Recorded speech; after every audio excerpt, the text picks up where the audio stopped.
Welcome to the BumbleKast. I'm your host, Ian Flynn, the Bumble King, and joining me as always is the king of co-hosts himself, Kyle JCRB Krause. Well, at least I'm the king of something. Hello, Ian. Hello, Kyle. This episode, we have a very controversial topic, literally pitting brother against brother. My younger brother threatened to unwish me a happy birthday because of my stance on this. Well, at least he didn't threaten to unwish you out of existence. This is true. But we're going to be talking about Godzilla, King of the Monsters. But first, we have lots of other stuff to talk about. We do. Yes. So much news to give to you, the fine people who listen to this show. Yes, we do have a lot of things to talk about. Mainly, first off, we have an update to BumbleKast Gaming, where our streams are now going to be live and available public for everyone to watch as they are happening. Yeah, we put it to a vote because we don't have huge turnouts for the patron exclusive streams, and we said, you know what? Why not we share with all the peoples of the internet? And the patrons, in their incredible generosity, said, yes, take away this exclusive feature from us, share it with all the peoples of the internet. So here we are, Yes. Handing it out like candy. You don't need to check it for nails. This is premium, pristine, grade A, finely cut. I'm running out of things to call it. New video game streaming. New, fresh BumbleKast content. BumbleKast gaming content, I should say. Straight off the vine. Indeed. Don't worry, we're not getting rid of the Discord exclusive recordings or anything like that. But we thought the game streams being public would be pretty cool, especially because we had really good turnouts for the Team Sonic Racing streams and a couple of other things that we've done recently. And we're also, with that, switching over full-time to YouTube instead of trying to split time between Twitch and YouTube. I don't think that was really working out so well for us, so we're just going to try and focus our best on YouTube and keep things there for now. Unless you are like adamant, like, no, you need to go back to Twitch. No, come back to Twitch. But for now, we're just going to focus everything on YouTube and stay the course there. Moving on to more general news, which is to say video game news, because that's what we live and breathe. A lot of new Pokemon news coming out. And this is right before E3. I'm sure there'll be even more. But what we have so far, that one tantalizing title that I know everyone was chomping at the bit for, Pokemon Sleep. I'm ready. I'm ready to sleep. I'm ready to sleep. Not Pokemon sleep, just regular sleep. I wasn't even paying attention to it. Does it like monitor how long you sleep and gives you points for it? I don't know. I just know that they're not content with consuming your every waking moment. So now they must infiltrate your dreams with Pokemon. There's some disturbing stuff in Pokemon, man. Some of the ghost types know Dream Eater. Yeah, I know. Does damage when you're sleeping. I just... There's some of the music in the first game in...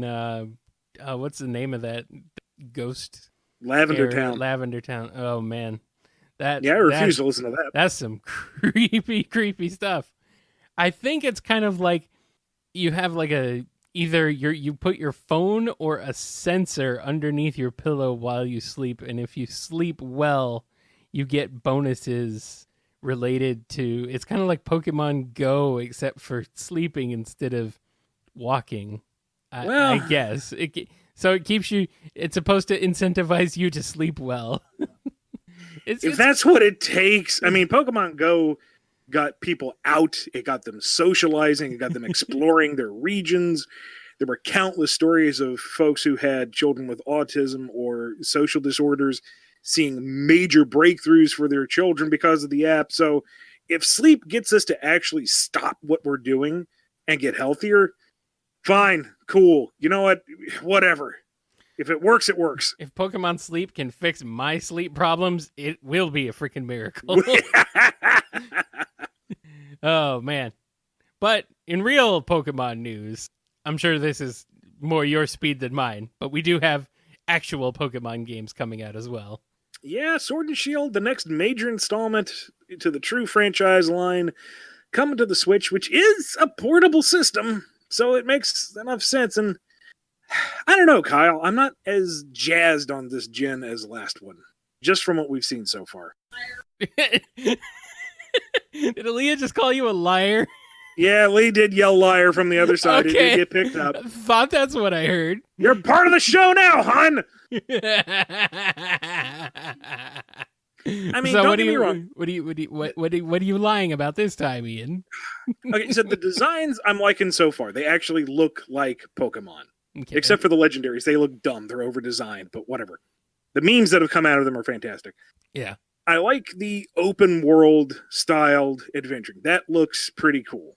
But the gimmick of the big chunky transformations, just whatever. Not wild about it. Not wild that you need to do team raids to unlock certain critters in the field. I don't like anything that you could access single player is locked behind a multiplayer option. That doesn't matter if it's Pokemon. I just don't like that in games in general. Right, I don't either. And I don't know, maybe something will come along to really grab my interest, but so far everything that's been put out, it's like, that's nice. That looks kind of cool. I'm not really too nuts about it. The last one, the Alola region, I was all about that, the move to the 3D, true 3D, and the islands, and mixing it up a little bit so that, this is a region that doesn't have the traditional gyms. And I don't know, that one I was more into. This one, I mean, we'll probably get it. It's a Pokemon game. Not gonna lie, but of course, I don't know. I'm not chomping at the bit this time. Maybe they'll reveal some critter down the line that I'll have to have, like Corviknight. I don't know if you've seen it. It's like this pitch black, angry at everything crow that's flying steel. I mean, this thing is a literal murder of crows just by itself. That's pretty cool. I dig it. I don't think I've seen it. That sounds awesome, though. I saw on Twitter somebody else said it should have been called Nev Armor. Oh, no. Yeah, oh, when we eventually get the game and I catch the thing, that's the first thing I'm doing. That's your name. That's your name for that? Okay. Right there. All right. Because I had a Haunch Crow named Lenore for the longest time. But oh, man. I don't know. I'm hoping something will come along that's like grabs me. But for right now, it's like, okay, it's coming. That's kind of neat.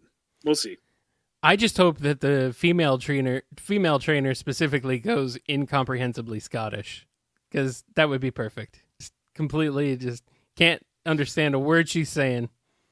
And you finally have a Nintendo character drop an F-bomb, but it's so incomprehensible that you can't understand the F-bomb anyway, so it doesn't matter.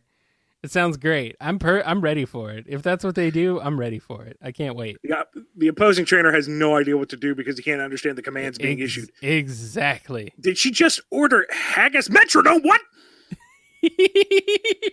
Perfect. I love it. That's what I want. Also, another announcement that I saw just before recording, the next entry in the Tales of series is coming out. Tales of Arise. A Tales of Arise? What? Arise. Tales of like Arise chicken. Chicken arise. Okay. Why are they using a real word? They're supposed to use a made up word. It's supposed to be a made up word, except there was Tales of the Abyss, I guess, so that's not a made up word. And there's like Tales of Destiny. But Fantasia, that's a made up word. Symphonia, that's a made up word. No, actually, Fantasia is a real word. I know it technically is, but come on. It's a Disney movie. But with a PH, maybe not. But it's a Disney movie. Come on. Which is based off of an actual word, which is Fantasia. I am aware. I looked it up for a project that never went anywhere. Okay. Regardless. Okay, fine. But still, yes. And the story seems to suggest it's a new entry, its own thing. Okay. But the female character, who is kind of conspicuously kept out of view for the most part, is suspiciously Lila-like from Zestiria. Thank you. So, I don't know. It's way too early to say anything. Hopefully E3 will give us some more insights. No release date, just platforms, and it's PS4, Xbox One, PC, maybe Switch. We'll see how it goes. Alrighty. And of course, the biggest news The Genesis Mini had its full lineup unveiled for all regions, so I should say the Genesis and Mega Drive Mini. And it's looking pretty dang good.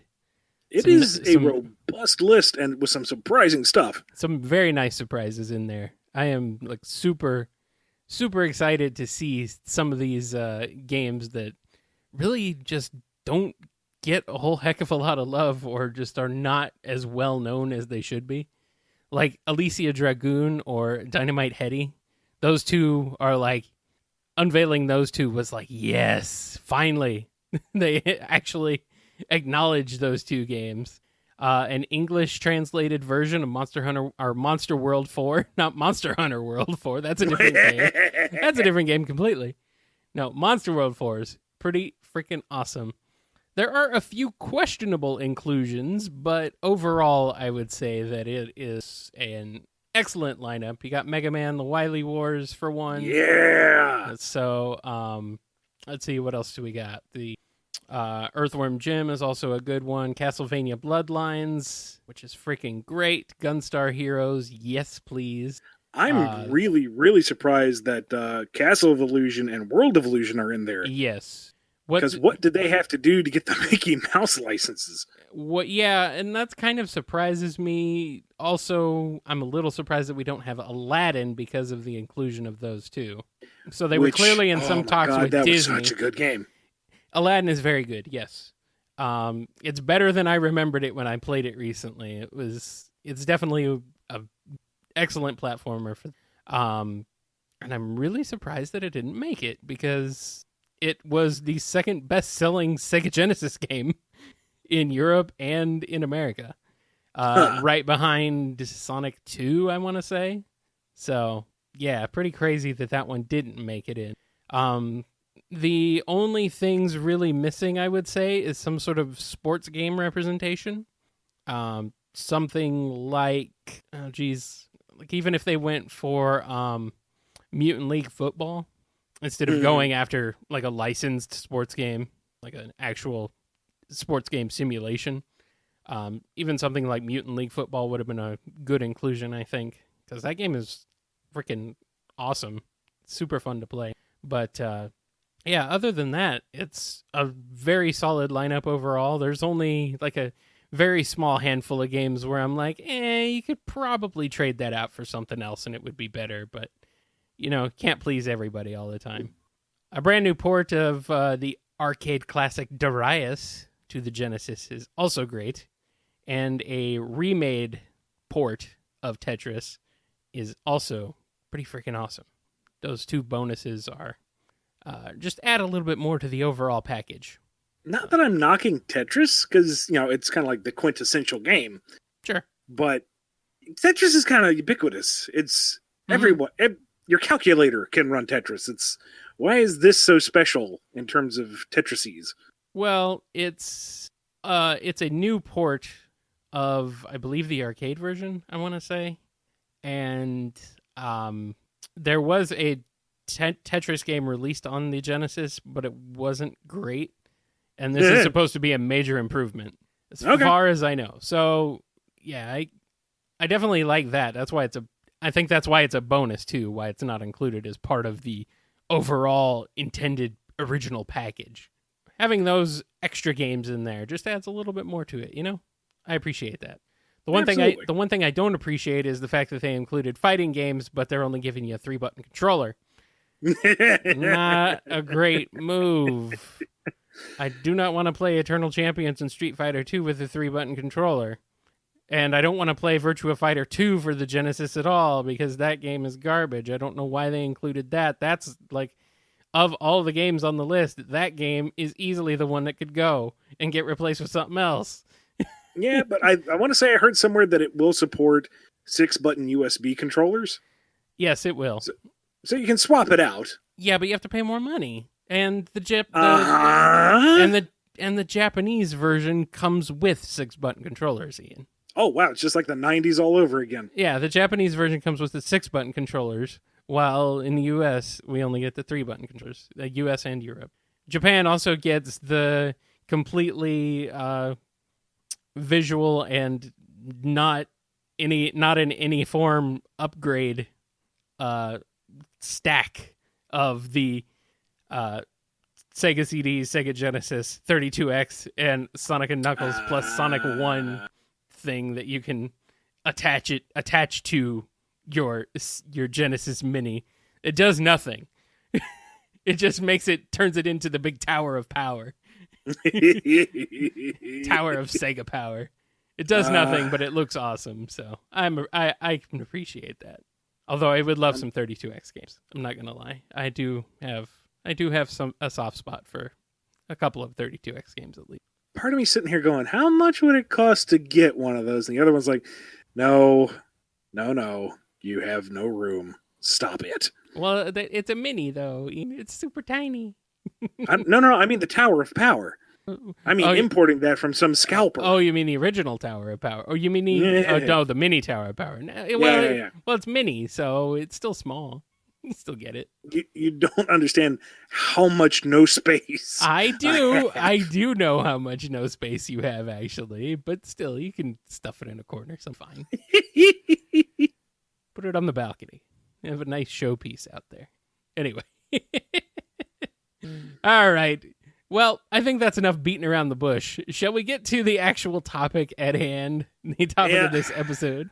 Yeah. Now, same as before, we'll go the non-spoiler route at first. Yeah. And then I'm going to tear into this like a Thanksgiving turkey. I'm going to tear into this like Godzilla tears into any monster that he's fighting, pretty much. So, if you don't want to be spoiled on it, if you don't want my impotent nerd rage to spoil your fun, just go ahead and jump to the Q&A. We'll see you there. But for now, non-spoilery review. Godzilla King of the Monsters, sequel to Godzilla 2014. Godzilla fights King Ghidorah, and stuff happens. It was all right. It drives me up the wall. I know. And because I wasn't expecting much, Kyle. I'll be honest. It was a Godzilla movie on my birthday, okay? I just wanted some cool monster-on-monster action, and the whole thing was so aggressively mediocre. See, I would be okay if it was just bad. Like, if it was bad, like super campy or just atrociously put together. But no, it's not bad at all. It's an easy watch. It's not good, and there's so many ways that it could have been fine-tuned to be excellent, and I'm going to let you talk now. I agree with you. It's mediocre. It's not great. And I think really this is a thing that I harp on like all the time. I think the worst thing a piece of entertainment can be is boring. Like aggressively boring especially, but even just regular boring. It's the worst thing, because if something is bad, there's still enjoyment to be had out of it just by laughing at how bad it is. But if something is just boring and dull and there's not really a whole heck of a lot to get out of it, then it's like, that's to me is the greatest sin of any sort of entertainment. If you're boring, get out of here. I don't want you. And this movie, it has its moments, but overall, it's kind of boring. So, but those moments are spectacular. The moments that it has are like a look into ways the movie could have been improved. Like every single monster's introduction is flawless.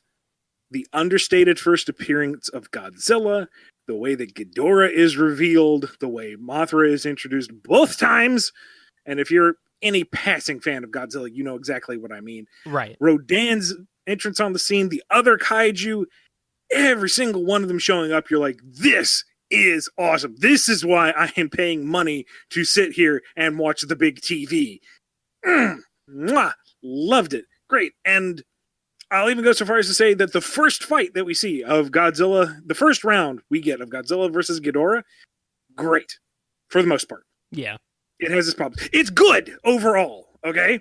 I enjoyed it immensely. I was getting hyped, and I want to say, well, I won't spoil which round it is, but one of their rematches, because there's a lot of monster fighting, one of the rematches, just the beginning of it, the music, Kyle.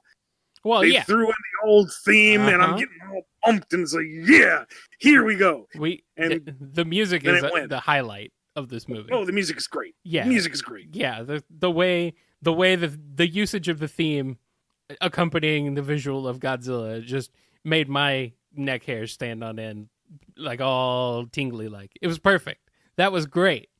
I do not think the music was in any way bad, except for the usage of one song. And we'll get to that later. It's kind of a spoiler. I'm disappointed of the placement of one song. It should have been somewhere else. We'll talk about it. But. And the designs of the kaiju are great. Godzilla's pretty much as he was in the last film. Big old chonky big boy who knows how to throw down. Yeah. He looks great. Mothra is a spectacle to behold. I love the fiery, molten rock bird that is Rodan. Ghidorah looks phenomenal. There's so many good little elements in here. Right. Which I understand seems like it's just so disappointing that all these little elements just don't come together the way they should. What kills me is, okay, so the problem, the many problems with Godzilla 2014 could be boiled down to too much focus on the squishy humans. Yep. Not enough use of the star actors, and not enough monster fight. King of the Monsters has too many squishy people. Yep. Not enough focus on the star actors. There's a lot more monster fights, but they're not as good. They're paced very poorly. I do not like the pacing of the monster fights, especially, but I think of the movie overall, I wasn't a big fan of the pacing. It's an easy watch. It feels pretty brisk, but it's still like, I feel like they could have just tweaked things here and there just to make it that much better. I don't know. Now, I've gotten a lot of flack for saying this on my personal Facebook, which, okay, I probably should say this. My Facebook is mine. I flattered you guys want to send friend requests, but no, I need time away from the internet. Facebook is just me and my family. No friends outside of that. Just me. I need the me time and the them time. And the them time turned into, what is wrong with you? This movie was fun. And I know I'm putting it on this degree of scrutiny that it probably shouldn't receive, but Kyle, and we'll be going into this in just a minute. There's so many easy fixes to tighten it up that would have taken it from a Godzilla movie to, a Godzilla movie. It could. Yeah. You got monster. Checking my heart rate. I mean, you got monster fighting. There's no shortage of that in this, but monster fighting is good and all, but I want good monster fighting. I don't want just monster fighting. That's not what I want. I want good monster fighting. Yeah. And it's just this movie just doesn't really have that. No. Not for the most part, not really, no. There's not really a lot to talk about. That isn't spoiler, because the main plot is forgettable, but that's pretty much any Godzilla. That's true. Ever. Yeah. And you know that the monsters fight, and there's a bunch of them. So who cares what? That's the movie. Who cares what the humans are doing? They're just stupid. Get them out of here. Move them out of the way. I want to see the giant monsters punch each other. Please. So, if you haven't seen it yet, and you think that we're probably being hypercritical of it, which we probably are. Yeah. It's at least a watch. I mean, seeing it on a big screen so you get the feel for it, I guess, is something. There's entertainment value to be had in it, but it could have been so much better. Could have been. All right, so that's it. We're getting into angry nerd mode. Time. You have been warned. We'll see you at the Q&A. All right. Kyle, would you like to go first? I suppose. I don't know. I think I had this weird complaints about Rodan. Rodan kind of goes down like a chump during his only real fight. And it's like, what is he doing? What are they doing to poor Rodan? I know he's like the Starscream, apparently, who just switches alliances at the drop of the hat. It's like, I don't know what's going on there, but they kind of like just dropped him out real quick. Like they didn't know what to do with him. They just put him in there for fan service, and then they just got rid of him. It's like, what the heck are they doing? Having Rodan go down to Ghidorah, I'm okay with. I thought he went down to Mothra. Yeah, hold on. Ghidorah's the big bad. He's supposed to be able to go toe-to-toe with Godzilla. Having him punk Rodan in the air, I feel like is appropriate enough. And, making him his number 2, sure. All right, I'll buy that. Okay, that's fine. That part, that's not what I'm talking about. I'm talking about the final fight where he's fighting with Mothra. Yeah. Which you don't see from... You have 2 enormous...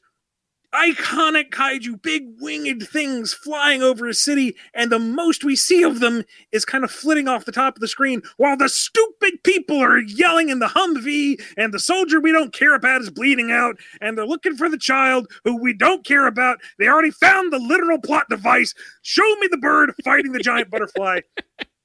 Yeah, there were 2 literal plot devices in this movie. One of them was completely misused. The other one was...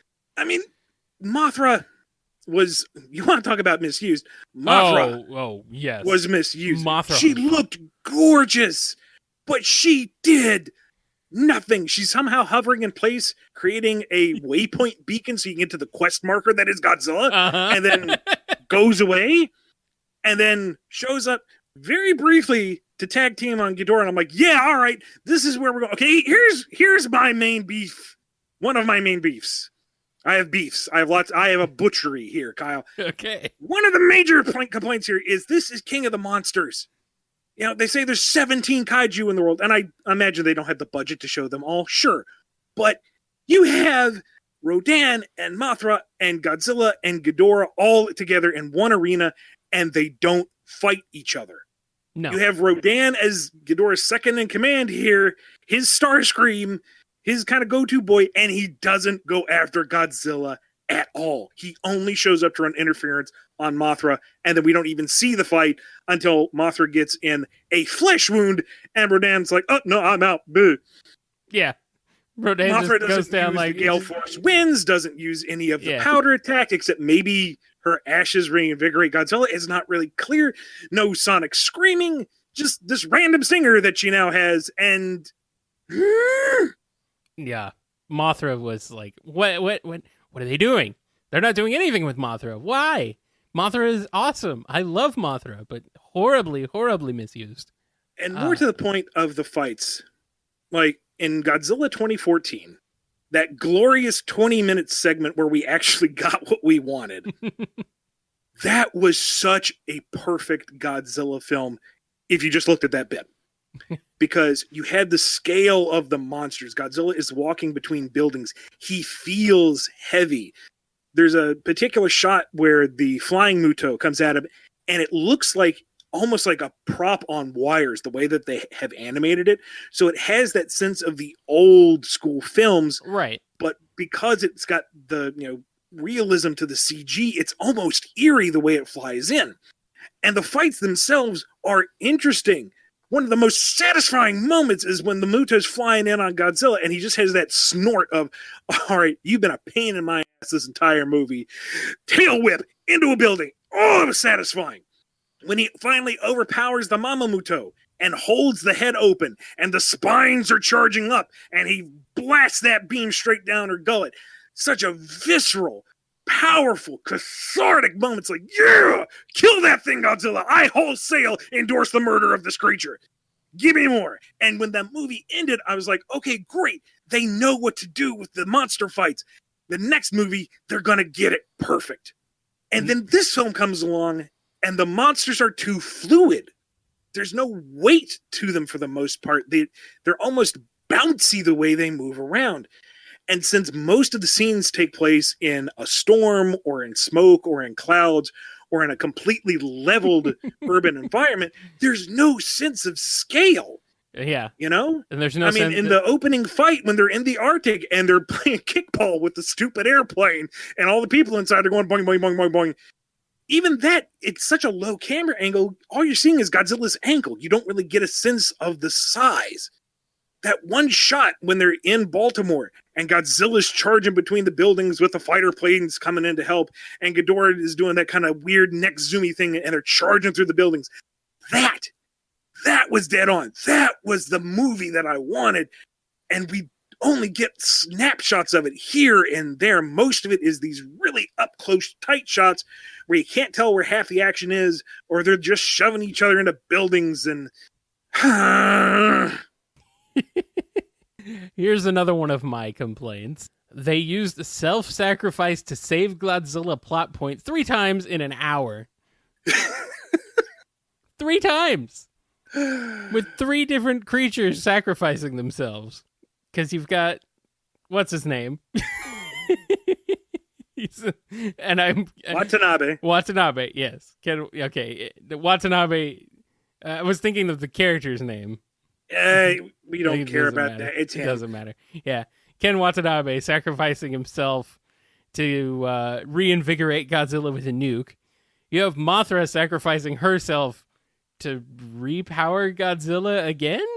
Maybe. And then you have the lady, who cares, who like drives away with the plot device to lure Ghidorah away from Godzilla, so Godzilla can like come back again and reinvigorate himself. He can come back as superpowered Godzilla, and then it's like 3 times. You're gonna pull the same thing 3 times, where someone has to sacrifice himself to save Godzilla? Why are you doing this, movie? Come up with something else. The sequence where Ken Watanabe finally gets to act his role and act in general. I was fine with that part, but then using it 2 more times was just like, what are you doing? I love that moment until he takes his glove off. Mm-hmm. And he is in a subterranean cavern that is so hot and so radioactive that he is literally dying of radiation poisoning right there, despite the suit. He takes his glove off, and there's no blistering, there's no burning. I don't want to see the man tortured, but come on. When you have a setting that is literally on fire, and they have made a point of saying you are going to die doing this, not just setting up the nuke, just going there is going to kill you, and then they do that. It's this little detail that didn't need to be there. Right. Him taking off the helmet at the last second to say goodbye, I would buy that. But it's the little details, Kyle. It's the little details. He took off his glove to push the number 1 away. He didn't push anything else. He pushed the number 1. It's like if you needed fine motor controls to control a number pad to push a couple numbers, that would be one thing. But he literally pushes the number 1 and then a giant button above it. It's like, what are you doing? Another little detail, since we're in this particular segment. The whole nuking Godzilla kind of boosts his power level. Okay, cool. Yeah. Then the guy says it worked too well. He's going to explode. And he starts getting the red veins and he starts doing the red glow. That is Meltdown Godzilla. That is from Godzilla vs. Destroya. That is a direct callback to one of the most iconic movie moments in the entire franchise. And this movie is lousy with references. So you know it was intentional. And then he uses that power to defeat Ghidorah, which by itself, I'm okay with. It's the presentation that is flawed. If Science Guy, whoever his name was, because they were the squishy humans, who cares, had said it worked too well, Godzilla is, putting out way too much radiation. Is he going to explode? I don't know. We've never seen anything like this. I hope he can handle it. Otherwise, we need to get out of Dodge. Open that window of plausibility, because all we have is the setup is he's going to explode, and if you know anything about Godzilla lore, you assume he's going to explode, because that's what happened the last time he was Meltdown Godzilla. Right. Instead, he uses it as his spirit bomb for the fight, and it was cool and all, but there was no window of opportunity to build it up. There was no narrative way to really construct it. It just kind of came out of nowhere, and then he shakes it off like, gave me the shivers. Just, It is wrong and bad and could have been done better. And if it had been done better, I wouldn't be yelling at a microphone to like the 5 people who are listening and rolling their eyes saying, Ian, get a life. I do have to say, another complaint, and another funny thing. It sure is convenient that Ghidorah comes with his own CG obscuring dark gray storm surrounding him at all times. Meaning all the fights are in the rain and in the dark. So you can't see what's going on or understand anything that's happening because there's so much freaking water and the sky and everything is so freaking dark and there's no lighting. Have these fights in the daytime. The sun, put the sun out. Like, I don't get it. Is this a thing that they invented for this movie? Or does Ghidorah actually have a storm following him at all times? Is this a thing that happens? Or is this something they did as an excuse to where they could cut the CG budget down by making it darker so you can't see as much?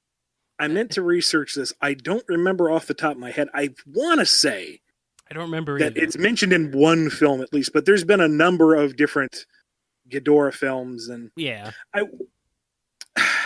Another detail thing, okay? I like that they specified that he's not of Earth, that he is an alien kaiju. Exactly, yeah. That's a nice callback. And using the oxygen destroyer to reveal that is kind of a neat twist, but you trot out the oxygen destroyer like it ain't a big thing. It was the bomb that killed the Godzilla. Right. Okay? It's what set up Destroyer. We've already talked about this. If at the big Senate hearing that was a waste of time anyway, they had one of the general people just cut off the Monarch folks and say, Senator, we already have a counter-defensive in development. We call it the oxygen destroyer. It will destroy anything God didn't put on this planet within a 2-mile radius.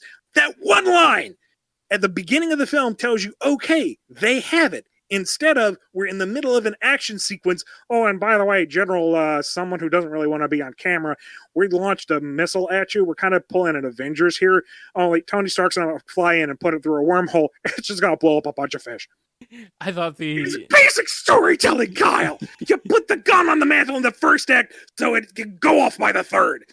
Yeah, it's the Deus Ex oxygen, and it was stupid. It was completely pointless. Why did they do that? Why did they even call it the oxygen destroyer other than as like a fan service? Wink, wink, nudge, nudge. Oxygen destroyer from the original movie. Yeah, why? Why even call it that? Just say, oh, we're sending in a weapon. Oh, we're sending in a nuke. It's like, well, okay. First of all, I think they established nukes were bad and would actually make them more powerful, but whatever. I don't know. There's so many little things. So much trouble to reference all these old films. All the Monarch sites are numbered after the release dates of Godzilla films. All this love to the franchise, and they don't use any of the kaiju? You have 17 kaiju and counting. You can't put Angurius in the film. He is the Krillin of Godzilla, okay? He doesn't have to do anything impressive. He just has to show up for one scene, and you're like, hey, that's a cool-looking giant CG Angurius, because he needs to be in the film. You've got a giant spider popping out of the ground, and it is not Kumonga? You have a giant spider. Why do you not? Do you know how cool a full CG updated King Caesar would have looked instead of Turtle Mountain? I don't care about Turtle Mountain, who can apparently walk from Munich to Boston. Aragon! Bring us something! The giant lobster, Kyle! Something! I'm wondering if it's a rights issue. That's the only thing I could think of maybe why they didn't do that. But and I agree. Got the license. You think it would be wholesale? Not necessarily. Isn't Rodan? If it was a stupid rights issue, I will concede that that's a raw deal. And the new kaiju they made are cool looking, aside from Mountain Turtle. He's kind of boring, but especially Behemoth, the gorilla mammoth. That thing looks awesome. Yeah, the gorilla mammoth is really cool. He's cool. I'm glad he made it, but not at the cost of the. Yeah. I do like a giant spider coming out of the ground in Arizona and destroying my hometown, though. That's pretty awesome. Even though we only got to see it for a couple seconds. I'm like, dude, there's a giant spider destroying Phoenix, Arizona. That's pretty rad. Like, come on. And then when we barely see the other kaiju, all they're doing is knocking down buildings. Well, and not in a fun way. They're just kind of, oops. Yeah. But still, just do something interesting with it. Come on. A giant spider coming out of the ground in Arizona is actually pretty fitting. It might have been a little more fitting if it were a giant scorpion instead of a giant spider. But, I'll take it. Giant spiders are a thing here. Pretty common. So, it fits. I like it. I'm down with that. So, but it's just so weird that, you think if they were able to use other monsters, other previously established kaiju, rather than coming up with new ones, you think they would have done that instead, considering how heavy this movie leans on wink, wink, nudge, nudge fan service. But I don't know. There might be something to do with rights issues on there. Because wasn't Rodan, originally not even part of the Godzilla mythology? He was his own separate creature that they eventually the original Rodan film rolled into Rodan Godzilla. His mate. Right. And then he kind of got folded into the greater kaiju lore. And I thought Mothra was the same thing. Maybe not, but... That I'm not as sure about. Yeah. Maybe. I don't know for sure. But yeah, Rodan's kind of... I don't know if the license for Rodan is a separate thing. I don't know. It's a very... It all probably boils down to legal things, rights issues. Pretty unfortunate they couldn't put in some actually established monsters before. Hell, throw in American Godzilla in there. You've done that. They did that. Japan did that. So we can do that again. We can throw in Iguana Godzilla. Now, you had a gripe about one of the musical cues. Yeah. Well, it's not really a cue so much because they didn't use it during the movie. They used it over the ending credits. They used Blue Oyster Cult's Godzilla, a cover of it, over the ending credits. They should have used it during the final battle. If you're gonna finally put in Blue Oyster Cult's Godzilla into one of these movies, you should be using it during the giant monster fight. I don't know. That's just my complaint about that. Come on, you're putting this over the end credits? Seriously? I want to hear this. Godzilla's down for the count. He's down. Uh-oh. Mothra's sacrificing herself. Uh-oh. Previously almost kind of evil lady sacrificing herself, getting Ghidorah away from her. Uh-oh, Godzilla's waking back up. Uh-oh, he's turned into meltdown mode. Oh, and then that guitar starts up. Oh, yeah, here we go. Oh, yeah. Nope, didn't happen. What the heck? What are you doing? All right. One last thing from me, okay. And I'm all out. Okay. I have spent my rage juice. All right. This is how they could have tightened up the film to be more interesting, more concise, and just better in general. Step 1. Delete Mark. Mark serves no purpose other than to tear down everyone around him. Delete all the humans. He has been out of Monarch for 5 years and hates Godzilla, but he's the one telling Ken Watanabe, the head of Monarch, the lead researcher, how to deal with Godzilla. No, sir. Screw you. They can't get the bay doors to open to save all the extras that you've forgotten about already and the soldiers you don't care about. They don't have anyone else on crew with a manual release. Just one guy stabbing at the one button on the keyboard going, I can't get it to open.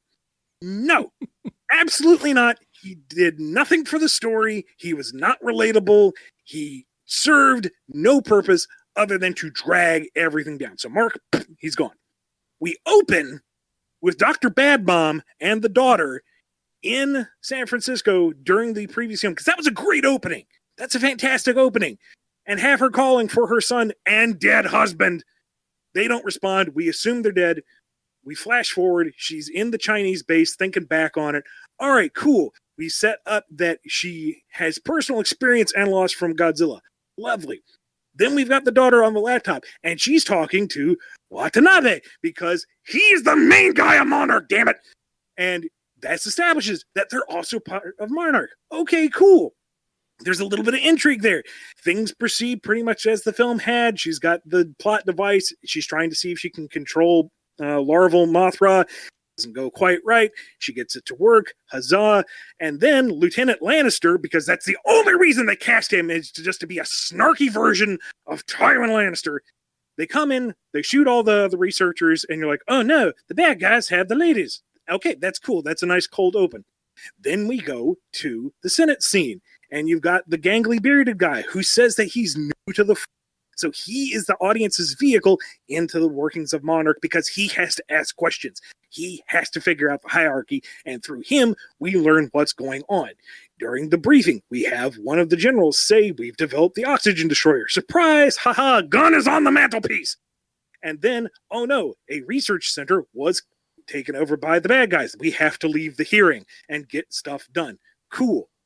We're moving along. It's great. We don't have to take a detour to Mark because he's not in the movie. Right. As we progress, what we come down to is Dr. Bad Mom does agree with does agree with Monarch that the kaiju are powerful creatures that need to be understood, but she thinks that they've gotten too soft on them, especially Godzilla. These are terrible beasts that need to be controlled. This sets up running theme throughout the entire franchise of man's hubris. Right. You know, the whole nuke thing. Exactly. She thinks she can control nature. You can't. But that's what she learns. That's the lesson of the movie. Okay, children? Good. Sit. Eat your popsicle. She was contacted by the militant group, which strangely didn't get a name, who said, yo, you're with Monarch, but you lost family. We bet you totally understand that these things are dangerous. Could you help us control them? Wink, wink. So she sides with them. We do the reveal that the shoot up of the base was kind of what she knew was going to happen. She didn't think it would be a total slaughter, so she's not evil. But she still thinks that, okay, we're going to try to make an omelet out of all these broken eggs. We're going to go forward with this. We're going to control all the kaiju. Oh, wait, Lieutenant Lannister is freaking insane. He wants to use the control device to unleash the kaiju, to bring about the global apocalypse that will bring everything back into order. Give her long 5th grade humans are bad lecture to the crazy eco-terrorist. Yeah. Give him a motivation. Give Charles Dance something to work with other than just a snark for 5 scenes. And then you have Dr. Bad Mom's turnaround. She has accidentally brought her daughter into this den of villains. She has created this device that was meant to save humanity, is going to doom it. Oh, look, there's the hubris of man. During all this, the oxygen bomb gets dropped on Godzilla. We have the Ghidorah reveal. He's an alien. Oh no, Ghidorah's terraformed the planet to suit his needs, not Earth's needs. Now it's gotten completely out of control. Eco-terrorists who tried to control nature couldn't control nature. Hubris of man. Godzilla, he's been weakened. Ken Watanabe, he gets his big scene, wheels out the nuke. Goodbye. Boom, we've got Super Saiyan 2 Goku. He goes out there. We have a fight. We actually have Rodan and Mothra fight things besides each other. And you know what? The girl and the plot device are being handled somewhere else. You know, maybe they escape together and they go back to Monarch with their tail between their legs saying, oh crap, we did bad. We can use this to mitigate the disaster. Use our technology to assist nature finding a balance rather than trying to control it. You know, like what we're doing with technology today. Meanwhile, we got the fight going on between Godzilla and Ghidorah. We actually pan back to see a real fight, something that's actually satisfying to watch. Oh. And maybe she dies. Dr. Bad Mom dies at the end, you know, as penance for what she's done. I don't know. And then we don't have to worry about Mark. We don't have to worry about digging through the ruins of Boston to find the little girl, which made no sense. We don't have to dwell on any of the no-name soldiers. It could have been so much tighter and to the point with an actual message. I'd rather watch your version. I'm just going to say that. Yeah. That's really it. I don't really have anything else to add. I'd say just get rid of all the stupid humans and give me 2 hours of monster fighting. Well, you had to have the stupid humans to keep the budget reasonable, but I don't need a plot. What do I need a plot for? Giant monsters fighting? I'm there. I don't care. But yes, I know. I know you have to have some sort of humans to sort of ground the film in reality, I suppose. I guess. I don't know. It's just funny because I don't know. Humans have always been a big part of Godzilla movies. I think more than people realize. People are always like, "Oh, it's a Godzilla movie. Why there's so many people in here?" But there's always been a human aspect to God. I don't know. I'd still rather just fighting. Well, now that I've depleted my lung capacity and thrown out my voice, yeah. Should we move on to the Q&A? Yeah, let's go ahead and get into the Q&A and wrap that up as quick as we can. Pop over to Discord and let them know to come back. Yeah, because we're about an hour in now. So I had a lot to be angry about. Yes, I understand. And yeah, there's a lot to complain about. It's a bunch of little things that add up. Well, let's go ahead and get into the Q&A. You can send us your questions via email at BumbleKast@yahoo.com, via Twitter at BumbleKast, down in the YouTube comments, or via Patreon comments or private messages, or however you want to contact us. First up, priority Q&A question comes from, it's his name starts with an S, and he's got Matt in there in his name, and he's very scruffy. Howdy, Scruffy. Seeing as Tails mentioned his adventures on Coco Island during the recent Twitter takeover, now seemed an ideal time to ask a question I've been wondering about for a while. Do you know if Tails' adventure for the Game Gear is considered canon to the games? If so, which version? Apparently, the Japanese manual implies it's a prequel that took place before Sonic and Tails met, and that Tails actually lived on the island, and that the Chaos Emeralds had been said to have been hidden there since ancient times. The Western manual, however, said that it took place in the present day, 1995, and that Tails was just taking a vacation by himself. That seems to be the version that you were adapting in the comics, but would that version be canon to the game's timeline too? Also, did you ever plan to include T-Pup turning into a submarine in the comics like he can in the game? Because when I played the game for the first time after reading Tails' adventure in Sonic Universe, I was rather surprised when that happened. Okay, easiest answer, yeah, I wanted T-Pup to be a transformable vehicle robot and just kind of hand wave it as its Tails super tech, but we never got around to that, unfortunately. It's Tails' version of Rush. Yeah, there you go. Do not take this as the gospel truth, because I honestly don't know. But if Tails' adventure is considered canon, it will most likely be in the classic era. And if they're going this way, it would be part of modern Tails' backstory with the divergent timeline. And I would assume they would go with the Japanese story before Western story, but all of that is complete guesswork on my part. That may stay buried forever and ever, and the mention in the Twitter takeover was just a little bit of fun fan service. Alrighty. Next one comes from Andrew D. On Twitter, you mentioned that Sonic Spinball was not canon. Was that officially stated by Sega, or is this an assumption? What other Sonic games aren't canon? While I understand we can't speak for him, Aaron Weber has been known for saying everything is canon, so now I'm curious. I'm going to go at this in reverse, because I think the ending answers the beginning. First off, like you said, I can't speak for Mr. Weber, but my feeling is that when he says everything is canon, he's very gently trying to get everyone to relax, because what is canon is mutable. I mean, there wasn't such a thing as classic Sonic until very recently. You know, that very idea is new, and it has changed the face of the franchise for us hardcore fans pretty starkly. So what is yes today could be no tomorrow, and vice versa. I have, in my back and forth with Sega, got an idea of what they think is crucial to the key ideas of Sonic, I guess. But I wouldn't say that I have an itemized yes/no list of the canon, because there isn't one.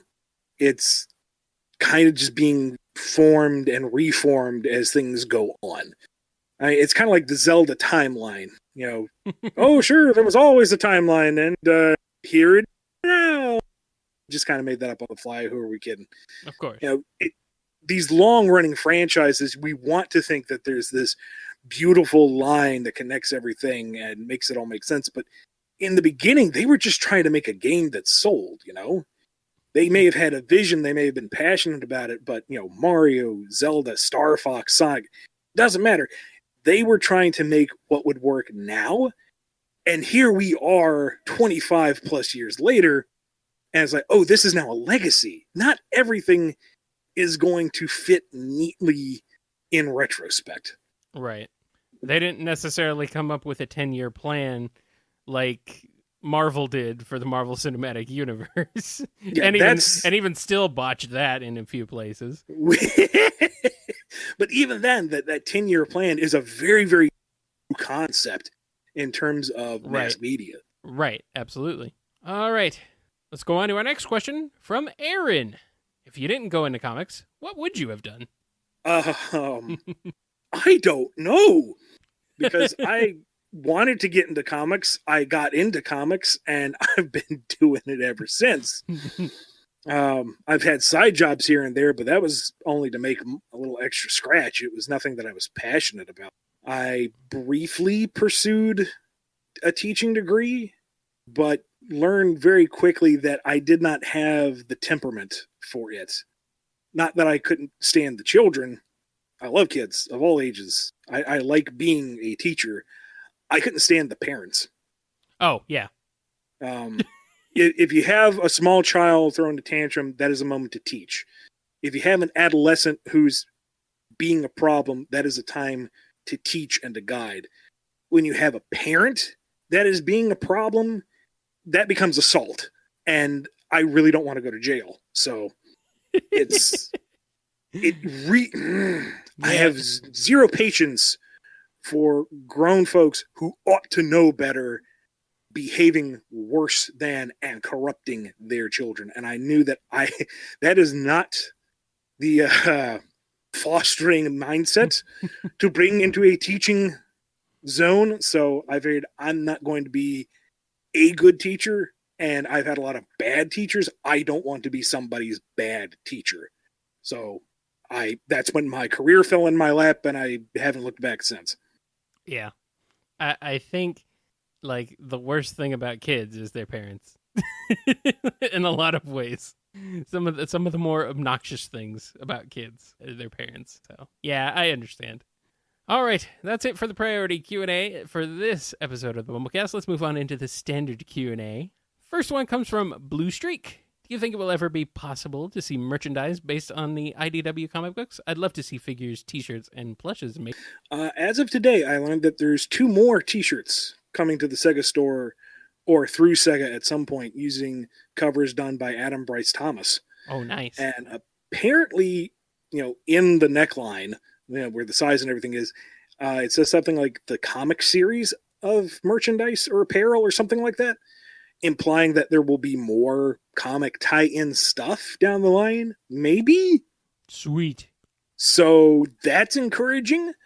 And, Fan Demand got us a freaking toaster.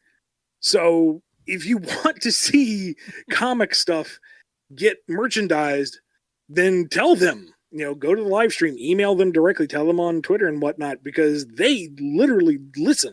They are very receptive. And when I went out west and, was talking to the staff, and they were talking about some of the stuff that's been put on the table, and they get looks of, really? You want to pursue that? And it's like, people want it. So maybe not everything is doable. I don't think we're going to get like a fully articulated Figma of Tangle anytime soon, but, maybe a plush. I don't know. Just if you want it, say so. And it might happen. I've been wanting poster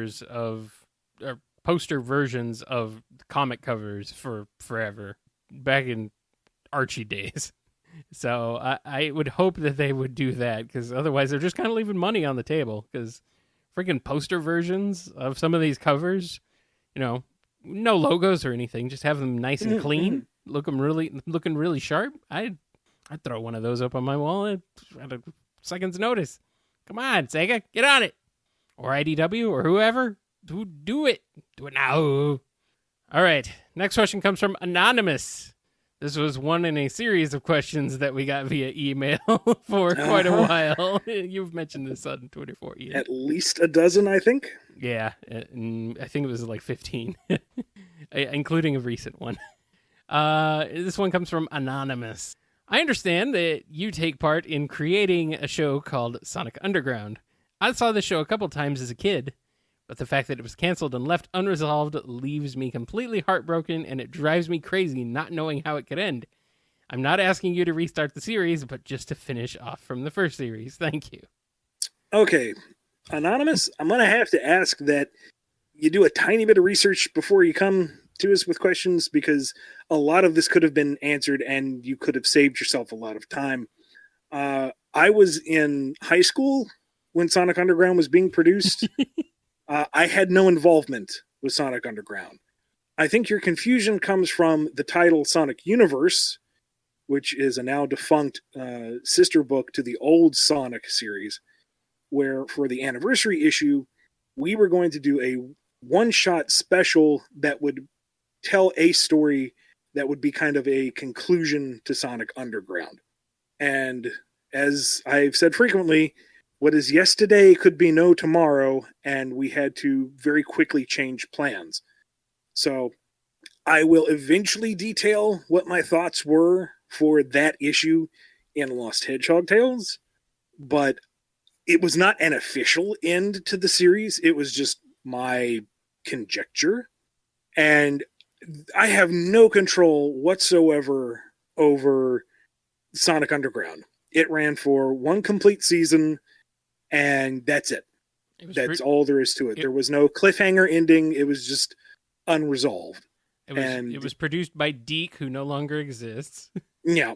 And so I'm sure the people who worked on it have either moved on or also no longer. I'm sorry you had to wait this long, but again, just about any wiki and my webpage out there would tell you what I have worked on and what the timeline would be. So not to, look down on you or anything, just, the internet is a wonderful resource for information. Please delve in. All right. And here's one from Rippler on Twitter. Why didn't you cancel Sonic Underground sooner? Rippler, come on, man. I'm trying to be nice. Sorry, I had to throw Why you do that to me, man? I had to throw that one in there. I liked it. Kind of mean. All right, Kyle. I got one for you this time. You know what? Everyone loves Sonic, and I just say not everyone loves Sonic Underground, but Sonic Underground has its fans. Everything Sonic has its fans somewhere. Even someone out there liked movie Sonic, so whatever. It's fine. Let's move on. Anyway, you've got a question for me? I do. It comes from James M. He says, "Hey Kyle, do you wish a second Spaceballs happened?" Not really. You know what? I like the first one, but it's also Spaceballs is interesting because it's sort of an exercise of how do you do a Star Wars parody, but you haven't actually watched Star Wars. I'm pretty sure what happened was that they just saw a trailer. They saw a trailer for Star Wars. They're like, hey, that looks cool. Hey, that's popular. Hey, we can make a movie about that. We can make a movie making fun of that. And then they turned around and made a movie that was vaguely Star Wars-esque, but also had a lot of other sci-fi elements in it, which was a lot of fun. I do quite enjoy Spaceballs. It's a fun movie, but, it definitely is, it's weird, what it is. It doesn't make a whole heck of a lot of sense. So, a second Spaceballs, I don't doubt it would have been fun to have another Spaceballs, but, I'm fine with just the one. It's all good. So, that's my answer to that question. Do you think a second Spaceballs should have happened, Ian? I've never seen the first one all the way through, so I don't really have a good position on it. Okay, well, it's a fun movie, but it's definitely there comes a point where you kind of realize, like, did they actually watch Star Wars before they started making this movie? I'm not sure they did. Although I do like Valerie's. I do remember, Spaceballs 2, The Search for More Money. Yeah, that would have been good. It has nothing to do with Star Wars, but hey. And that's going to do it for the Q&A for this edition of the BumbleKast. The BumbleKast. I can't say the name of my own freaking show. Before we sign off, and before I lose my voice, I'm going to give a big shout out to all the patrons who continue to make this show a thing. And I hope you stick around after my long, angry rant about a radioactive lizard. Big thank you to Daniel H., Eric F., Connell T., Alex P., Coopling Crew 128, Frederick Andrew D., ScruffyMatt, Saturn Flicky, Chris A., John B., Jennifer R., David C., Reverend White, Lisa M., Doisdiz Den, Dave M., Daniel B., Mike B., Samuel P., Sam Cybercat, Digama F. Wow, Dragon Superfan, Brody M., Neil H., Justin G., Dan M.S., Adam T., Silly String, Takaro, Lee H.K., Chevelle, Don B., Sen Fritz, Taco El Gato Comics, John M., James K., Adam BT, Overthinking Films, and Ron. Some new names in there. That's awesome. All right. Where can the people find you, Ian? Head over to bumbleking.com. That has my con appearances, my whole body of work schedules for when my stuff is coming out, all that good stuff. Or check me out on Twitter at Ian Flynn BKC. Kyle, what about you? You can find me on Twitter at KyleJCRB. I'm also over at kngi.org, the home of Nitro Game Injection, my other show, which streams live on Mondays at 7 p.m. Eastern Time. Be sure to check it out if you're interested in lots of awesome video game music and video game music remixes and other tangentially related video game music stuff. And also head on over there if you're looking for archived versions of the BumbleKast and many other awesome shows that you should also check out. Follow news and announcements about the BumbleKast over on Twitter at BumbleKast, and contact us at BumbleKast@yahoo.com. And don't forget to check out the Bumble store at shop.spreadshirt.com/BumbleStore to get you some Bumble gear to put on your Bumble head and Bumble body and Bumble hands and Bumble feet and I don't know. Can you put stuff on your feet from the Bumble store? Do we have socks? I don't know if we got socks. You can put anything on your feet. You just may not be recommended. Oh, okay. That's fine. Put like a Bumble hat on your Bumble feet. That'll be cool. Get some super extra large mugs if you got dainty toes. That works. And also join us Sunday evenings, everybody, not just patrons, but everybody, for BumbleKast Gaming Live, usually Sunday evenings over on YouTube. We'll have links on the Twitter, and we've actually fallen behind because our weekends have been nuts, but we're going to make it up to you. We promise. All right. And there's also other possible times for BumbleKast Gaming, like how we did the Team Sonic Racing playthrough on the release date, so we had some fun with that. Keep an eye out, subscribe on YouTube and all that fun stuff so you see what's happening, see what's going on, and tune in if you happen to be around and catch it. That's going to wrap us up for this BumbleKast. We'll see you in a couple weeks for the next one. Have a good night, everybody. Boy, there was a lot of rage in that episode. I quite enjoyed it. I scree-rocked pretty hard. Elise says she hopes her screaming at the basketball game didn't get recorded. Only like once, I think. But you were talking at the same time, so it was pretty much unintelligible. Okay, because we do want to keep this a family-friendly show for the most part. But I know, yes. You've been listening to the BumbleKast, a co-production of Bumble King Comics and the KNGI Network. Original theme music composed by Ken Coda Snyder. Remixed intro by T-Lopes. Find out more information, along with podcast feeder links, MP3 downloads, and more at bumbleking.com and kngi.org.